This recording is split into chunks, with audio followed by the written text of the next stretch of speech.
성도 여러분 안녕하십니까? 십가 교과 공부를 시작하겠습니다. 십가의 제목은 남편과 아내 함께 십자가 앞에서입니다. 기억절 말씀 보시겠습니다. 남편들아, 아내 사랑하기를 그리스도께서 교회를 사랑하시고 그 교회를 위하여 자신을 주심같이 하라. 이는 곧 물로 씻어 말씀으로 깨끗하게 하사 거룩하게 하시고 자기 앞에 영광스러운 교회로 세우사 티나 주름 잡힌 것이나 이런 것들이 없이 거룩하고 흠이 없게 하려 하심이라. 에베소서 5장 25절로 27절 말씀입니다. 연구에 앞서 잠시 기도하겠습니다. 하늘에 계신 아버지 하나님, 우리가 그리스도 십자가 앞에서 참된 연합의 교훈을 배우게 하시고 그 교훈대로 행복한 가정을 이룰 수 있도록 도와주시옵소서. 예수 그리스도 이름으로 간절히 기도합니다. 아멘. 이번 주 교과는 에베소서 5장 21절로 33절의 말씀을 기초로 공부하게 됩니다. 바울은 남편과 아내 서로 존중하는 관계를 통해 참된 연합의 모습을 보여줍니다. 사실 우리가 배울 핵심이 바로 오늘 제목 속에 모두 다 들어가 있습니다. 남편과 아내 함께 십자가 앞에서. 여러분은 십자가 앞에 설 때 어떤 생각이 드십니까? 저는 십자가 앞에 설 때마다 두 가지 상반된 생각이 동시에 듭니다. 첫째, 우리는 매우 무가치하다. 우리는 십자가 앞에서 결코 자랑할 것이 없음을 느낍니다. 내가 잘났다, 내가 더 의롭다 할 수 없습니다. 만약 그런 무가치함을 느꼈다면 우린 우리 사랑하는 배우자를 함부로 비난할 수 없을 것입니다. 둘째, 우리는 매우 가치 있다. 십자가 앞에서 놀라운 사랑을 받았기에 매우 가치 있음을 느끼게 됩니다. 그 가치를 느끼는 사람은 남편이나 아내를 함부로 할 수 없습니다. 왜냐하면 나의 배우자도 그리스도 안에서 매우 가치 있는 사랑을 받고 있기 때문입니다. 따라서 남편과 아내가 십자가 앞에서 서로 만나게 되면 서로 겸손해지고 서로 사랑할 수밖에 없지 않을까요? 내 남편을 돌보시는 십자가의 사랑 앞에서, 내 아내를 사랑하시는 십자가의 희생 앞에서 우리는 존중하고 보호하고 인정하게 될 것입니다. 여러분 결혼식 때 하신 서약이 아직도 기억나십니까? 신랑 누구누구는 신부 누구누구 양을 아내로 맞이하여 죽는 날까지 사랑하며 기쁠 때나 슬플 때나 건강할 때나 몸이 불편할 때나 부유할 때나 가난할 때나 서로 조건 없이 사랑하고 함께 울고 웃으며 항상 존중하는 마음으로 살아갈 것을 서약하십니까? 그리고 신부에게 묻지요. 신부 누구누구 양은 신랑 누구누구 군을 남편으로 맞이하여 눈이 오나 비가 오나 기쁠 때나 슬플 때나 건강할 때나 아플 때나 가난할 때나 부할 때나 검은 머리 팥불이 되도록 죽음이 두 사람을 갈라놓을 때까지 오직 남편을 사랑할 것을 서약하십니까? 오늘 교과는 여러분이 결코 잊어서는 안 될 결혼 서약을 생각하시면서 그리스도와 교회와의 관계를 좀 더 깊게 이해하는 시간이 되길 바랍니다. 자, 이제 매일의 교과 제목과 내용을 간략하게 살펴보겠습니다. 일요일, 그리스도인 아내를 위한 권면. 월요일, 그리스도의 신부로서의 교회 첫 번째. 화요일, 그리스도의 신부로서의 교회 두 번째. 수요일, 내 아내를 내 자신처럼 사랑하라. 목요일, 결혼 한 몸 모형. 네, 첫 번째 일요일, 그리스도인 아내들을 위한 권면입니다. 에베소서 5장 21절에 그리스도를 경외함으로 피차 복종하라라고 기록하고 있습니다. 이 구절은 5장 1절로 20절의 전반부 말씀과 22절에서 33절 후반부 말씀을 연결해주는 중간 다리 역할을 하고 있습니다. 자, 그럼 복종하라 라고 하는 의미는 무엇일까요? 보통 복종이라 하면 위와 아래의 계급을 구별해서 지배나 종속의 의미가 있는 것이 사실입니다. 하지만 여기서 우리가 더 주목해야 할 한 단어가 있습니다. 바로 피차입니다. 피차라는 말은 상호 간에 서로서로라는 말입니다. 교회 구성원들이 서로에게 복종할 것을 공고하고 있습니다. 곧 이 권면은 아내와 남편 사이에도 적용됩니다. 아내가 남편에게 복종해야 한다면 반대로 남편도 아내에게 복종하라는 의미를 담고 있다고 저는 생각합니다. 남편과 아내는 서로서로 복종의 의무에서 벗어나 있지 않습니다. 바울이 말하는 복종은 한쪽 방향으로만 가는 일방적인 것이 아닙니다. 서로서로 복종의 의무를 지고 있다는 것입니다. 자, 그럼 어떻게 복종해야 합니까? 성경은 이렇게 설명하고 있습니다. 주께 하듯 하라. 주께 하듯 하라. 자기 남편에게 복종하기를 주께 하듯 하라. 복종에는 크게 두 가지로 구분할 수 있습니다. 자발적인 것이 있고 강제적인 것이 있습니다. 강제적이란 육체적으로, 정신적으로 어떤 힘의 차이로 인해서 지위, 신분, 성별의 차이로 인해서 어쩔 수 없이 굴복하는 경우입니다. 나보다 힘이 세거나 지위가 높거나 그래서 나는 싫지만 어쩔 수 없이 복종하는 것입니다. 하지만 자발적이란 다릅니다. 그 사람의 뛰어난 인격이나 품성, 학식, 경험을 인정하고 자발적으로 존중하는 경우입니다. 복종보다는 경외, 순종이라는 의미와 더 가까울 것 같습니다. 다시 한번 말씀을 볼까요? 주께 하듯 하라. 이 말씀은 강제적인 복종 관계일까요? 아니면 자발적인 복종 관계일까요? 여러분은 주께 하듯 하라를 어떻게 해석하고 계십니까? 제가 그냥 생각하는 답을 말씀드릴까 하다가 사람에 따라 이 해석이 다를 수도 있겠다라는 생각을 하게 되었습니다. 하나님께서는 여러분을 강제적으로 복종시키시나요? 아니면 자발적으로 순종하기를 원하시나요? 주께 하듯 하라. 이 의미가 사람에 따라 다를 수 있겠다라는 생각이 들었습니다. 모두가 주님을 대하는 정도와 방법에 차이가 있으니까요. 사람들은 하나님 아버지에 대한 생각을 어떻게 가지고 있느냐에 따라 자녀들에게나 아내에게나 남편에게 혹은 타인을 대하기도 합니다.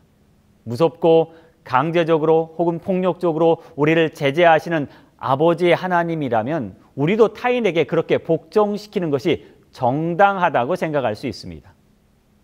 혹은 내가 그런 대우를 받는 것이 당연하다고 생각할 수도 있습니다. 사실 이런 잘못된 생각 때문에 폭력이나 학대가 용인될 수도 있습니다. 이미 많은 종교와 문화와 가정에서 이런 경험이나 현상이 나타나고 있습니다. 주께 하듯 하라. 정말 적절한 표현입니다. 하지만 많은 사람들이 하나님을 제대로 알지 못하기 때문에 주께 하듯 하라. 이 복종의 의미를 잘못 적용하고 있는 경우도 많다는 것입니다. 교과책에서 설명하고 있듯이 주께 하듯 하라라는 말씀은 전적으로 우리의 초점을 그리스도에게 두라는 말씀입니다. 그리스도와의 관계가 먼저 전제되어야 하는 것입니다. 십자가 위에 계신 그리스도께 초점을 맞춘다면 주께 하듯 하라라는 이 복종이 제대로 이해되지 않을까요? 그리스도인이 맺는 관계들이 가장 기초에는 그리스도와의 관계가 있어야 합니다. 그것은 관계의 가장 진실하고 높은 초점이 그리스도에게 있다는 의미입니다. 일요일 교과 내용에는 이 에베소서 5장 21절, 22절 그리스도를 경외함으로 피차 복종하라와 주께 하듯 하라라는 권면을 우리에게 가르치고 있습니다. 다음은 월요일 내용입니다. 그리스도의 신부로서의 교회 첫 번째입니다. 에베소서 5장 25절로 27절 그리고 29절을 통해 교회와 그리스도와의 관계를 고대 결혼식 풍습을 통해 비유적으로 그려내고 있습니다.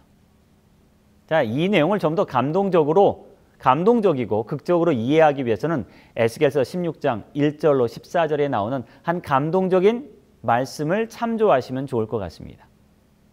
에스겔서 16장에 한 이야기가 나옵니다. 한 가정에 여자아이가 태어났습니다. 하지만 불행히도 그 가정에서는 이 아이를 원치 않았습니다. 이 아이는 탯줄도 떼지 않은 채 버려지게 됩니다. 그리고 한 사람이 그 곁을 지나가게 되지요. 이 아이를 발견하고 이 죽어가는 생명을 살립니다. 후에 이 아이는 아름다운 여인으로 성장하였고 드디어 시집을 보내게 되지요. 깨끗하게 씻기고 성결한 신부로 세워 왕후가 된다는 이야기입니다. 이 버려진 여자아이는 이스라엘을 상징하는데요. 특히 신부를 아름답게 준비시키는 고대 근동의 결혼 풍습에 주목하시면 좋을 것 같습니다. 바울은 이런 결혼식의 풍습과 모습을 통해 신부로서의 교회와 신랑이신 그리스도를 소개하고 있습니다. 특히 교과에서는 결혼 풍습의 몇 가지 특징을 통해 그리스도의 역할을 설명합니다. 첫째, 교회를 신부로서 사랑한다. 결혼식에 없어서는 안 될 것이 있다면 바로 사랑입니다. 에베소서 5장 25절에 그리스도께서 교회를 사랑하시고 라고 강조합니다. 가장 중요한 전제 조건이겠죠? 자, 두 번째, 자신을 신부값으로 내어주신다. 최근에 신부값이란 용어를 쓰지 않습니다. 하지만 고대 결혼제도에서는 신랑은 신부값으로 신부를 구매하는 풍습이 있었습니다. 바울은 이렇게 표현했습니다. 교회를 위해 자신을 주심으로 그분은 신부값으로 자신을 주셨습니다. 자, 셋째, 신부를 깨끗하게 하신다. 결혼식을 위해 신부를 준비하는 과정입니다. 바울은 이 과정을 이렇게 표현했습니다. 물로 씻어 말씀으로 깨끗하게 하사 거룩하게 하시고, 이것은 침례를 상징합니다. 넷째, 언약을 주신다. 고대 결혼 풍습에 따르면 신랑과 신부 사이에 일종의 계약이 이루어집니다. 신부값과 신부 지참금 같은 것을 포함하여 부부로서의 서약이 성사됩니다. 바울은 이 언약을 말씀으로 되었다고 설명합니다. 다섯째, 신부를 준비하고 꾸민다. 마침내 신부는 흠잡을 데 없는 아름다운 모습으로 나타나게 됩니다. 그리고 화요일교과 내용으로 넘어와 마지막 신부를 넘겨주게 됩니다. 이런 6가지 과정을 보여주면서 그리스도를 신랑으로 묘사하고 있지만 또한 그리스도께서 신부를 준비시키는 주체로 묘사되고 있다는 점을 여러분 주목하셔야 합니다.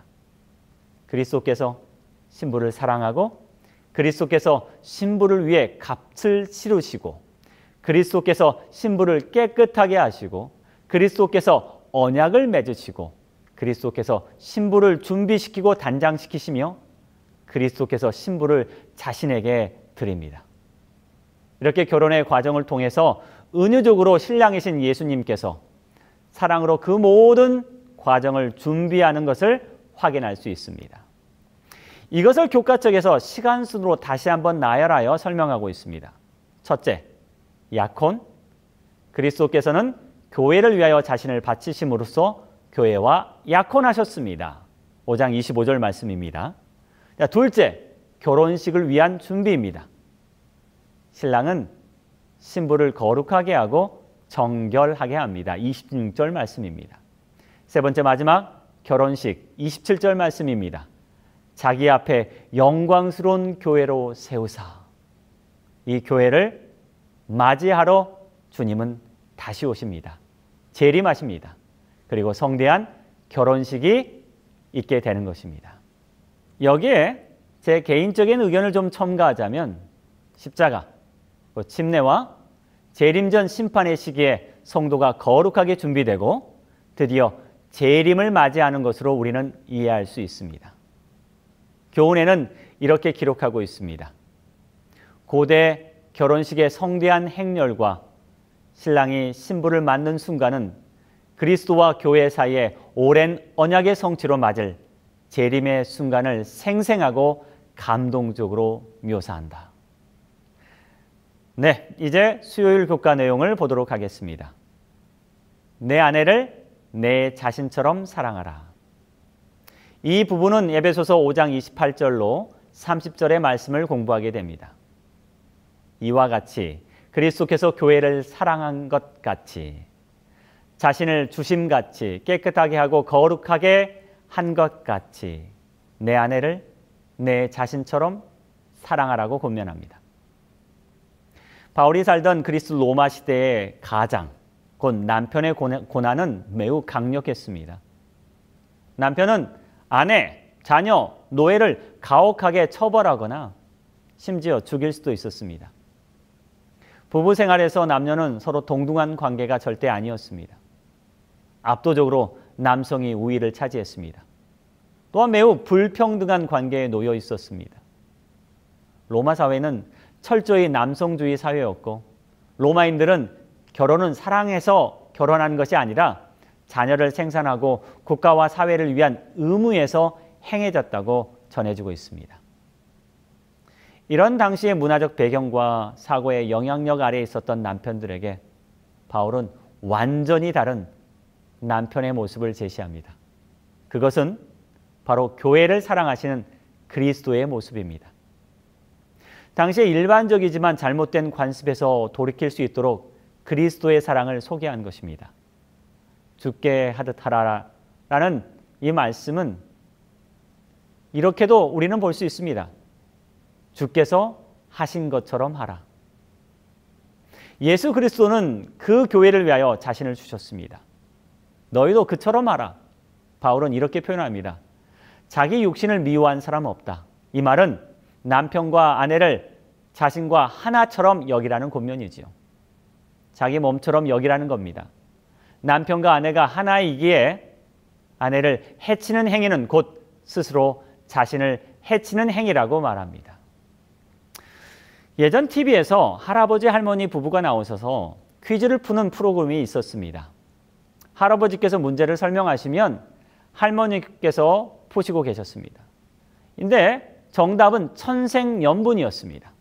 할아버지께서 이렇게 설명하셨습니다. 임자하고 나하고 이 관계, 이 사이를 뭐라고 하지? 그러자 할머니가 왼수라고 대답하셨어요. 아니 그런 거 말고 네 글자로 말해봐. 네 글자. 할머니는 이렇게 대답하셨습니다. 평생 왼수. 네. 왜 할머니는 할아버지를 평생 왼수라고 생각하고 계셨을까요? 혹시 할아버지께서 할머니를 어떻게 대하셨길래 왼수라고 생각하게 되었을까요? 부부 일심동체란 말이 있습니다. 부부가 어떻게 항상 일심동체가 될 수 있을까요? 사실 부부는 서로 다른 인격체가 만나 살아가기 때문에 일심동체가 되기 힘들죠.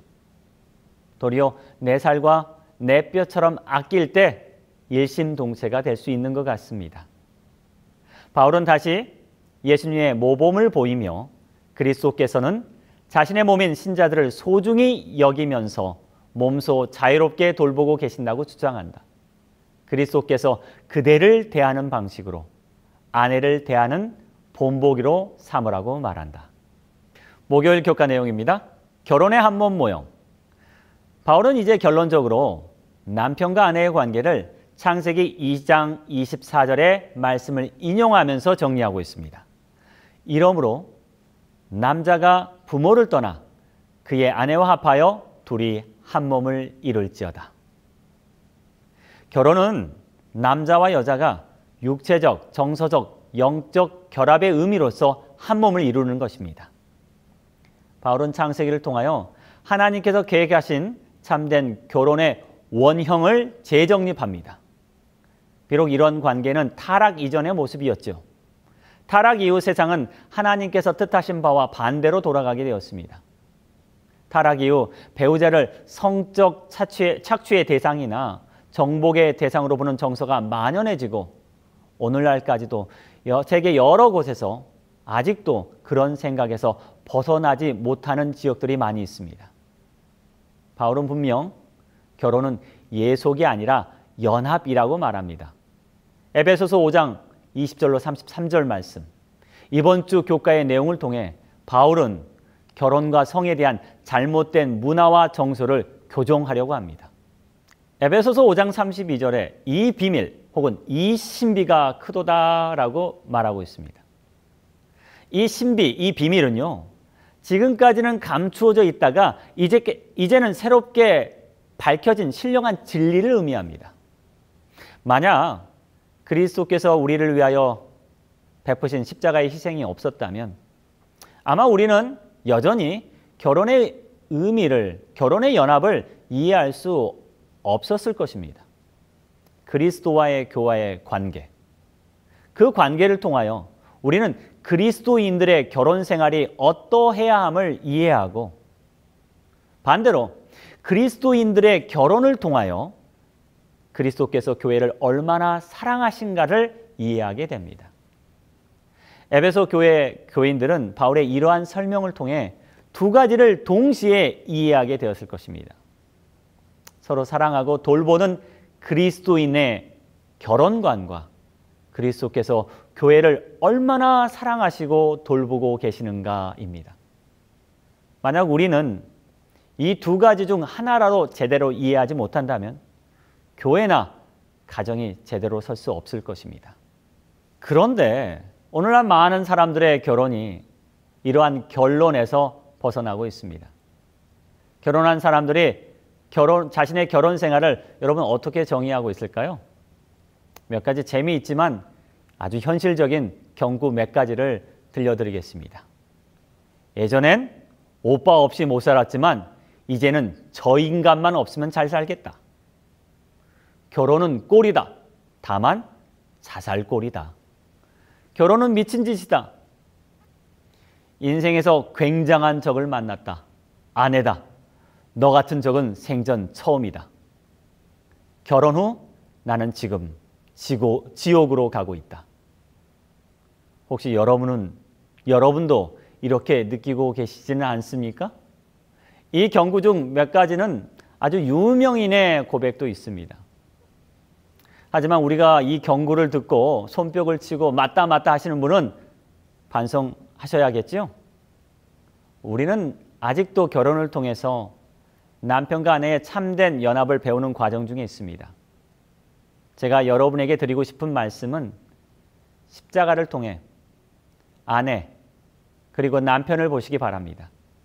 십자가는 우리가 가지고 있었던 많은 오류를 교정시키고 망가진 관계를 회복시키고 연합시키고 있습니다. 금요일 더 깊은 연구를 위해서는 교회 직원 7권 결혼 생활의 책임과 재림 신도의 가정 공동 의무장을 통해 참된 그리스도인의 가정의 남편과 아내의 지위와 역할에 대해서 더욱 깊이 연구하도록 하고 있습니다. 마지막으로 재림 신도의 가정 118페이지의 인용문을 읽어드리겠습니다. 남편이나 아내나 상대방을 독단적으로 지배하려고 해서는 결코 안 된다. 서로 상대방을 자신의 뜰에 복종하도록 구속하지 말 것이다. 이렇게 하고서는 서로 사랑을 유지할 수 없는 것이다.